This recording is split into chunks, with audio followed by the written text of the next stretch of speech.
Bunu nasıl gel? Gel.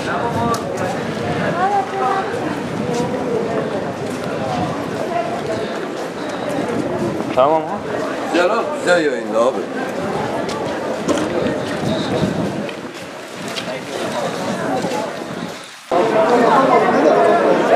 Çek Memo, çek Memo.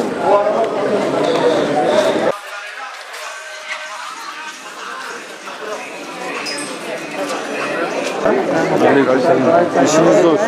Ya şehir bayi köse bina bereket çekin. Ha? Geldi pandede, Almanya'da. Yok. Yok.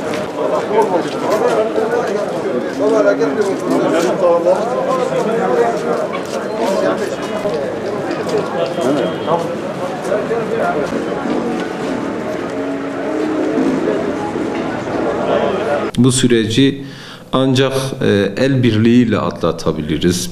İşlerimizi kolaylaştırarak, istişare ederek bu süreci atlatabiliriz. Valilik bünyesinde kurulan pandemi grubunun halkın yoğun olduğu noktalarda gerekli tedbirleri ve önlemleri sağlıklı bir şekilde almaları, gözlemlediğimiz kadarıyla bazı önlemler alınmış ama bu önlemlerin yeterli olmadığının kanaatindeyiz. Özellikle Cumhuriyet Caddesi ve diğer Cumhuriyet Caddesi'nin bağlantı noktaları olan ara sokaklar ve caddelerde ciddi manada daraltılmış bir alanın olduğunu gözlemledik. Giriş çıkışlar kapatılmış ama insanlar o dar alana sıkıştırılmış. Haliyle yani sosyal mesafenin korunması noktasında ciddi sıkıntılar yaşanıyor. Sosyal mesafenin korunması için alanın rahat olması lazım, alanın geniş olması lazım. Malumunuz Ağrı'da PTT ve diğer bankalar olsun, bazı resmi kurumlar da bu cadde üzerinde olduğu için haliyle insan yığınlığı o aralarda gidip geliyor.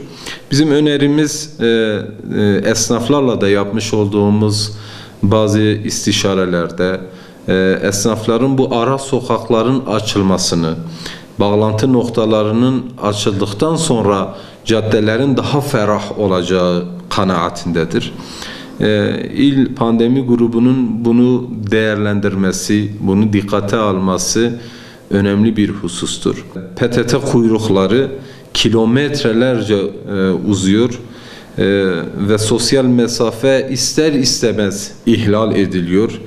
İnsanların Ramazan'ın olması münasebetiyle de yorgunluğu, insanların iş yükünün biraz daha çoğaldığı bu süreç içerisinde insanlar bir an önce işlerini bitirip haliyle kendi şahsi ve ev işleriyle uğraşmak istiyorlar. Ama PTT önündeki bu yığılmalar ciddi manada sorunlarla vatandaşı karşı karşıya getiriyor. Vatandaşla da edindiğimiz bilgiler dahilinde bunları biz dile getiriyoruz.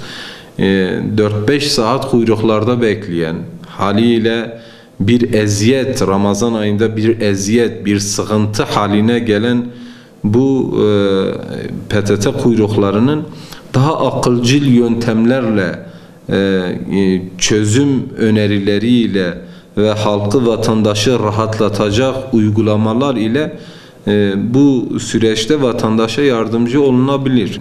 Bu e-devlet şifrelerinin sadece PTT'de değil de diğer farklı kurumlarda da verme imkanı varsa bu imkanı bu süreçte kullanmaları, yani nüfus müdürlükleri olabilir veyahut da bankalar olabilir. Yani artık bunun altyapısını devletin yetkili erkanları biliyorlar ve bu noktada halkın bu süreçte bu hastalığa yani tutulmamaları için, bu süreci rahat bir şekilde atlatmaları için, bu sosyal mesafeyi muhafaza edebilmeleri için kolaylaştırıcı yöntemleri bulmaları, daha akılcı ve daha çözüm noktasında daha rahat olur kanaatindeyiz.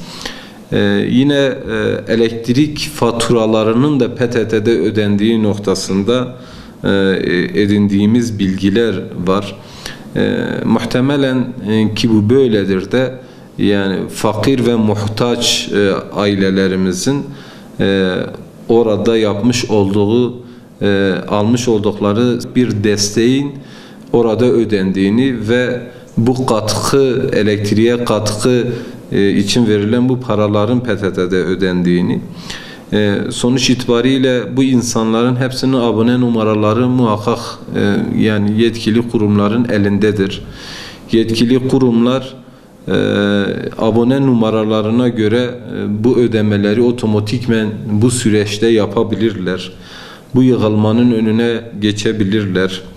Ve haliyle bu sürecin daha yeni şu aşamalarda bir pik dönemine geldiği Sağlık Bakanlığı tarafında olsun, diğer yetkili kurumlar tarafında dile getirdiğini ne şahit olduk.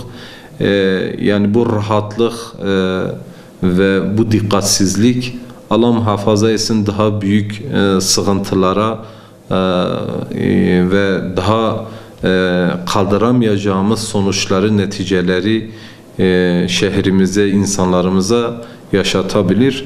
Bunun için önlemlerin alınması gerekir. Ağrıyeli olarak belki bu koronavirüs ile mücadele noktasında ve hastalığın seyri noktasında belki ciddi manada vakalar yaşanmadı ilimizde.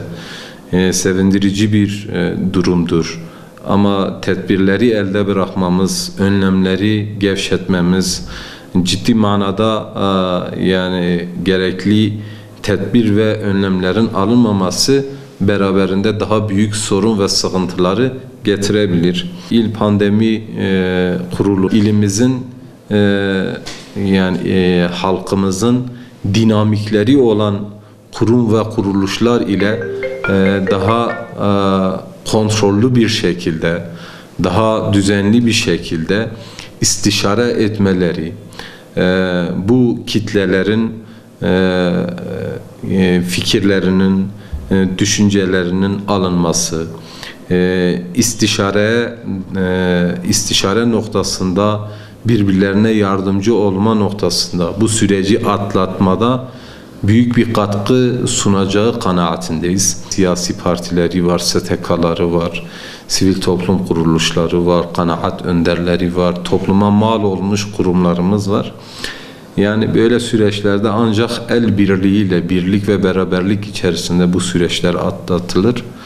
Rabbim inşallah Ramazan'ın yüzüsü hürmetine de genelde bütün insanlığın üzerinde, özellikle de bizim halkımızın üzerinde bu hastalığı, bu musibeti kaldırır.